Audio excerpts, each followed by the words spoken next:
It is great to have your company this morning. The Australian Open is facing a rebellion. Players locked inside quarantine hotels, lashing out at organisers and breaching safety rules. 72 players now facing 14 days in isolation, unable to train in the lead up to the Grand Slam, complaining of bad food and rules changing overnight. For more, we are joined by Independent MP Zali Steggall and Triple M's Gus Worland. Nice to see both of you. Zali, is this fair criticism or are they just being whingers? Look, I can understand their frustration because they are professional athletes and so their training will play a huge part to their preparation for an event. But no one can be above COVID and restriction rules and they have to just comply with very strict quarantine. We can't have more outbreaks from people coming from overseas, especially when we've got so many stranded Aussies who can't come back.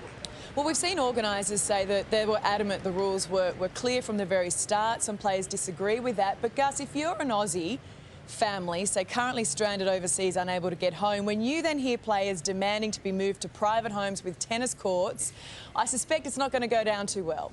No, and rightly so, and I agree totally with Zali on this. I mean, it's about time these tennis players stopped whinging and just really understood what we're trying to do here. We're trying to put on an Australian Open through a worldwide pandemic. There's always going to be rules. There's always going to be things they're not going to like. And you wake up this morning and hear that the world #1, Novak Djokovic, has written a big list of stuff that he requires. Well, mate, if you want to be loved by the Australian crowd, you don't carry on like a pork chop like you are right now. So time for them to give a little bit back to a game that gives those players so much. It's time to understand that this Australian Open is going to be different, just like the US Open was, and we just need to pull our heads in and make sure that we don't have any more outbreaks. Don't be a pork chop. Sometimes I just wish, Gus, you'd say what was really on your mind. Yeah. Don't beat around the bush as you do.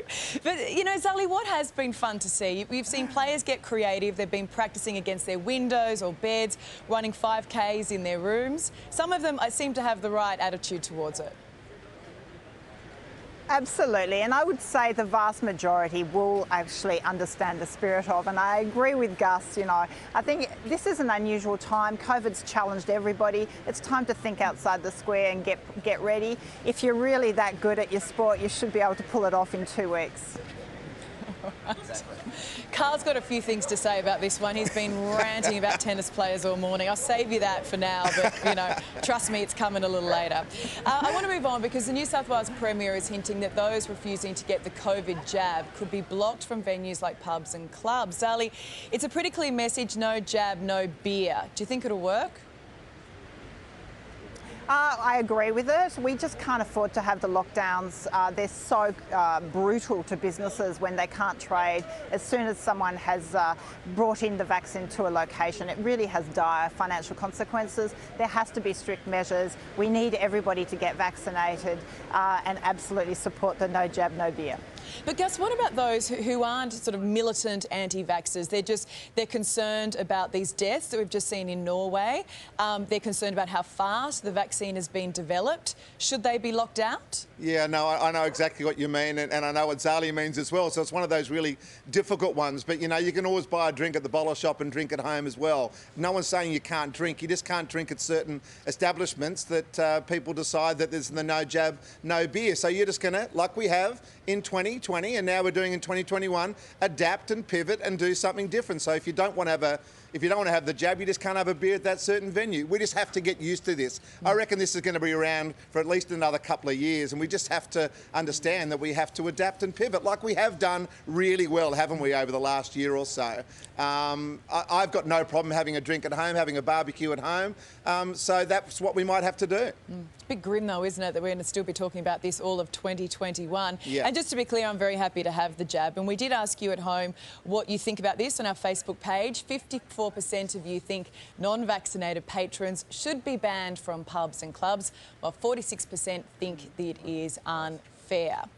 Well, Australians have finally settled on the day they most want to celebrate Australia Day, and it turns out it is Australia Day, January 26. A new survey of more than 1,000 people finding 69% of Aussies are happy to leave our National Day of celebration just as it is. Zali, did that surprise you?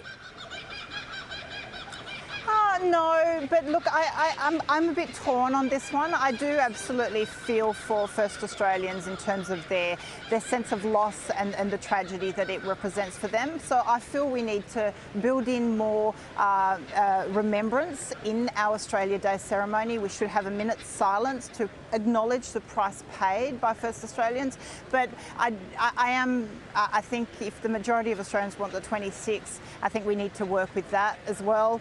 I don't know that there's any day that takes away the pain and loss for First Australians. So at the end of the day, how do we work together to actually properly acknowledge what the day means for modern day Australians, but also what the day means for First Australians? Do you have strong feelings on this one, Gus? Yeah, I do actually, and I wonder how many people in the 1,000 were actually, how much of a spread of different people were actually asked that question. I'm very surprised over 1,000 people would say that the 26th of January is the day that they want. I kept hearing that we need to find a new day that everyone is happy with, and that might be very hard to do, but we need to sit down with all Aussies and go, what date do we want, and make that day Australia Day. If anyone is upset by the 26th of January, especially Indigenous Aussies, we should be saying, no, we're going to change that date for you guys, because it's not a day of celebration for them. So, yeah, it's a very, very tough one, but I'm surprised by the fact that, they thought the 26th was still okay. I think most Australians would love a date that everyone's happy with. Yeah, it'd just be nice for it not to be controversial, wouldn't it? Yeah, exactly. Now, just quickly, is it getting hot in here? Yeah. Sure is. Have a look at this, guys. This is the WA Premier, Mark McGowan, and he's got the moves happening, tearing up the dance floor at Perth's Fringe Festival. Wow. Let's just take a listen. Oh, yeah. Let's just listen. Soak it up.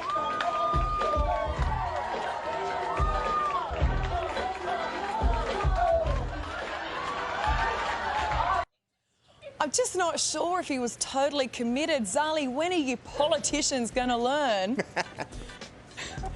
Do the moves. Look, even as an ex-sports person, I was asked to do Dances with the Stars, and I respectfully declined. So maybe politics and dancing shouldn't mix. Zali, Gus is getting into it. Yeah. I'm getting into it. Yeah. Do it.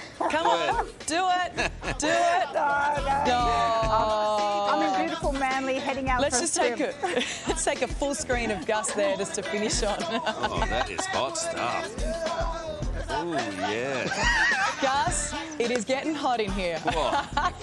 Thank you, guys. Nice to chat. You have a good week, won't you? See you later.